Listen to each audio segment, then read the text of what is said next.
Bonjour, dans cette vidéo, je vais te présenter 3 séries qui te permettront d'améliorer ton vocabulaire et ta prononciation en anglais. Vous pourrez retrouver les 3 séries que je vais vous présenter sur la plateforme Disney+.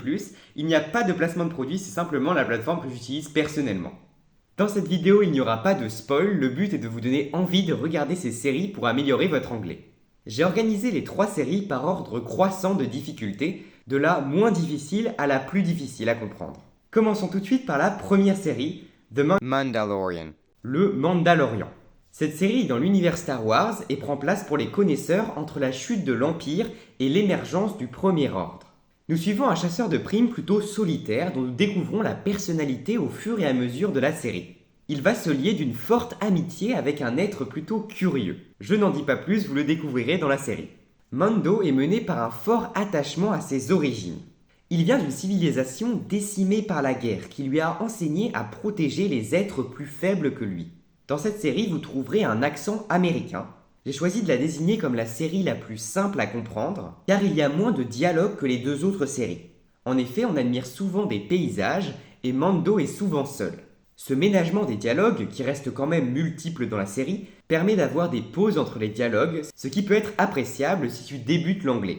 De plus, cela permet de te garder le côté plaisir de la série et que tu ne sois pas en permanence accroché aux sous-titres. La deuxième série est How I Met Your Father. Cette série est un remake de la fameuse série How I Met Your Mother, qui est ici remise au goût du jour.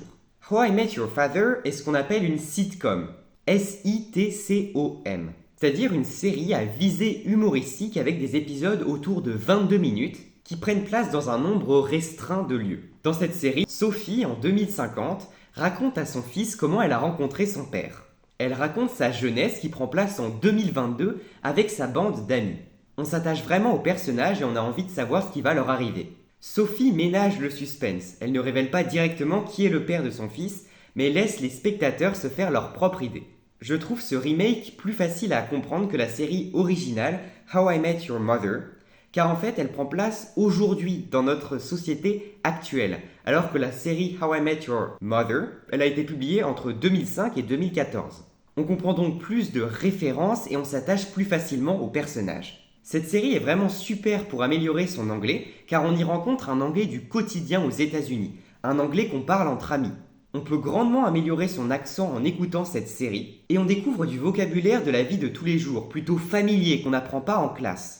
Par exemple, j'ai découvert que les Américains ont aussi le jeu Chips. Vous savez, le jeu où quand 2 personnes disent la même chose en même temps, on peut dire Chips et après on dit contre Chips, triple Chips, etc. Et bien les Américains ont le même jeu et ils appellent ça Jinx. J-I-N-X. Jinx. La troisième série est Grey's Anatomy. C'est une série qui a connu un grand succès à partir de 2005 et dont une saison est encore en train d'être publiée en ce moment. Dans les premières saisons, nous suivons les aventures d'internes attachants dont fait partie la personnage principale, Meredith Grey. Nous sommes témoins des histoires d'amour de ces internes. Ils ont des hauts et des bas, mais ils se serrent les coudes pour réussir leur parcours d'interne en chirurgie qui demande beaucoup de persévérance. Certes, dans la série, nous avons un petit peu de vocabulaire médical, mais cela ne nous empêche pas de comprendre la série.